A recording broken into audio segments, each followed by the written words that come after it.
الحمدللہ رب العالمین والعاقبۃ للمتقین والصلاۃ والسلام علی اشرف الانبیاء والمرسلین۔ مسائل قربانی کورس میں آج ہمارا 7واں سبق ہے، اور اس میں ہم نے یہ پڑھنا ہے کہ جب قربانی کا جانور ذبح کر دیا جاتا ہے تو اس کے بعد اس کے کھال کے احکام کیا ہیں، اور اسی طریقے سے جو گوشت ہے اس کو تقسیم کیسے کیا جائے گا۔ جانور جب تک ٹھنڈا نہ ہو اس وقت تک اس کی کھال نہیں اتارنی چاہیے۔ جانور ٹھنڈا ہونے سے پہلے کھال اتارنا مکروہ ہے۔ ایسے ہی کھال کو خراب ہونے سے بچانے کے لیے جانور کی کھال کو محفوظ جگہ پر رکھ لینا چاہیے۔ اچھا، اس میں ایک بہت بڑی بات ہے، بڑی اہم چیز ہے۔ اگر قربانی کے جانور میں مختلف لوگ شریک ہیں، مثال کے طور پر جیسے ہم اجتماعی قربانی کرتے ہیں، تمام شرکاء کی اجازت کے بغیر کوئی شخص اپنے پاس قربانی کی کھال نہیں رکھ سکتا، جانور کی کھال نہیں رکھ سکتا۔ ہاں، جب سارے اجازت دے دیں تب رکھی جا سکتی۔ قربانی کی کھال میں آپ کو 4 اختیارات ہیں۔ آپ اس کو اپنے ذاتی استعمال میں لا سکتے ہیں، مثال کے طور پر اس کا بعض لوگ مسلح بنا لیتے ہیں، مشکیزہ بنا لیتے ہیں، کسی کو ہدیات کر سکتے ہیں، ایسے فقراء اور مساکین پر آپ اس کو صدقہ کر سکتے ہیں، اور اس نیت سے فروخت کر سکتے ہیں کہ میں اس کو بیچتا ہوں، جو اس سے رقم آئے گی تو میں اس کو صدقہ کر دوں گا۔ لیکن قربانی کی کھال آپ بیچ نہیں سکتے، یہ بڑا اہم ہے۔ نہ اس کو اجرت کے طور پر دے سکتے ہیں، قصائی کو اس چیز کا خیال رکھنا چاہیے۔ اگلا مرحلہ آتا ہے گوشت کی تقسیم۔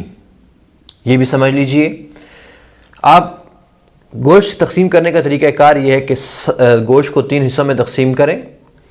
ایک حصہ اپنے لیے رکھیں، دوسرا حصہ رشتہ داروں کو ہدیے کے لیے، اور تیسرا حصہ اللہ کے راستے میں تقسیم کر دیں، محتاجوں اور فقیروں کو دے دیں۔ بہت سارے لوگ ایسے ہوتے ہیں جو پورا سال قربانی کا انتظار کرتے ہیں گوشت کھانے کے لیے۔ یہ طریقہ کار، البتہ اگر سارا گوشت کو تقسیم کر دے تب بھی درست ہے، اور سارا گوشت اپنے پاس رکھ لے تب بھی درست ہے، لیکن مناسب نہیں ہے، ایسے نہیں کرنا چاہیے۔ دوسرا مسئلہ، اگر گائے میں ایک سے زیادہ لوگ شریک ہیں، مثال کے طور پر جیسے اجتماعی قربانی ہوتی ہے، تو اندازے سے تقسیم کرنا درست نہیں ہے کہ آپ جو ہے نا ڈھیری بنا لیں اور لوگوں کو دیتے جائیں، ایسا نہیں، بلکہ سود ہے، سود کے زمرے میں آتا ہے۔ سارے شرکاء راضی ہیں، ٹھیک ہے، اندازے سے ہم لے لیتے ہیں، تب بھی درست نہیں ہے۔ اس کو خوب اچھے طریقے سے تول کر دینا چاہیے، برابر لینا چاہیے۔ ایسے ہی گوشت کی تقسیم میں یہ بھی طریقہ کار ہے، سری پائے، کھال وغیرہ اس کو بھی شامل کر لیا جائے، اور پھر آپ اس طرح سے تقسیم کریں کہ گوشت کو 4 حصوں میں رکھ لیا جائے۔ ایک حصے میں پائے وغیرہ رکھ دی جائیں، دوسرے حصے میں کھال رکھ دی جائے، ایسے سری رکھ دی جائے، اور ایک حصے میں زبان وغیرہ رکھ دی جائے، اور پھر اس کو اس سمیت تقسیم کر دی جائے، یہ بھی درست ہے۔ اور اگر کوئی یہ چاہتا ہے کھال کو اللہ کے راستے میں دے دے اور پائے وغیرہ بجائے اس کے کہ میں خود لے کر جاؤں، تو وہ بھی آپ اس طرح صدقہ کر سکتے ہیں، اجازت دے سکتے ہیں۔ عموماً ایسا ہوتا ہے جہاں اجتماعی قربانی ہوتی ہے تو بعض لوگ جا کر یہ کہتے ہیں جی پائے ہمیں چاہیے۔ اس کے لیے ضروری یہ ہے کہ آپ وہاں کھڑے ہو جائیں، تمام شرکاء آ جائیں، ان کی رضامندی سے آپ پایا لے سکتے ہیں، ورنہ نہیں لیا جا سکتا۔ اسی طریقے سے ایک بات یہ بھی یاد رکھیے، اگر تیسرا مسئلہ، اگر سارے شرکاء گوشت صدقہ کرنا چاہتے ہیں تو پھر تقسیم کرنا ضروری نہیں ہے، سارا اٹھا کے آپ صدقہ کر دیں۔ گوشت کوئی ہدیہ لے کر آئے، چاہے کم ہو یا زیادہ ہو، تو اس میں حقیر نہیں سمجھنا چاہیے، بلکہ شکریہ ادا کرتے ہوئے لے لینا چاہیے۔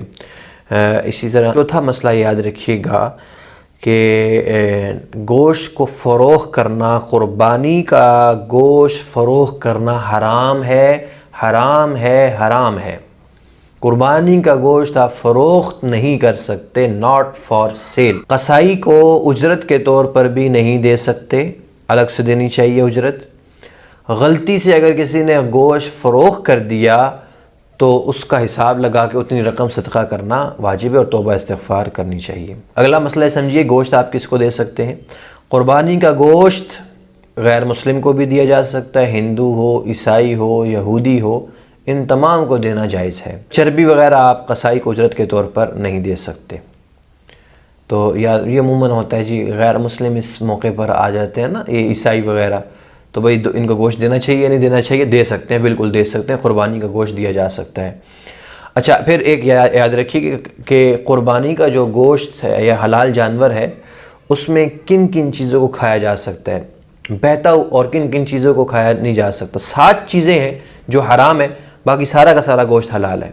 وہ 7 چیزیں کون کون سی ہیں؟ بہتا ہوا خون یہ حرام ہوتا ہے، نر کی پیشاب گاہ حرام ہے، کپورے یہ حرام ہے، مادہ کی پیشاب گاہ یہ بھی حرام ہے، غدود یہ حرام ہے، مثانہ اور پتا، یہ 7 چیزیں ہیں جو جانور کی نہیں کھائی جا سکتی، یہ حرام ہے۔